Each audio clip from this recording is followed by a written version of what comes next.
আমাদের সকল ধরনেরই প্রচেষ্টা অব্যাহত রয়েছে কন্টিনিউয়াসলি। অস্ত্র সেটারই একটি অংশ। যখনই এরকম চোরাচালানি হবে, আমরা যদি আমাদের গোয়েন্দা তৎপরতা রয়েছে এবং সংবাদপ্রাপ্ত মাধ্যমে আমরা প্রয়োজনীয় ব্যবস্থা নিই এবং সেই অনুযায়ী আমরা ইনশাল্লাহ এগুলোকে ধরতে সক্ষম হব। তো সেই ব্যবস্থা আমাদের জারি রয়েছে। তো এটা আমাদের সার্বিক নিরাপত্তা রক্ষারই একটা অংশ। এখন এটা যেদিক থেকেই অস্ত্র আসুক, এটা আমাদের তো অবশ্যই নিরাপত্তার হুমকি। আমরা এই দিকে সবসময় তৎপর রয়েছি।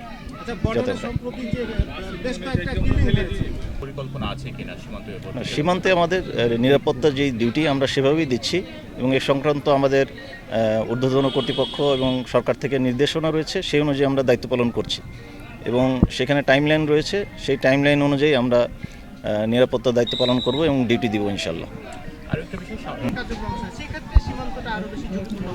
না, সীমান্ত কখনোই অরক্ষিত থাকবে না।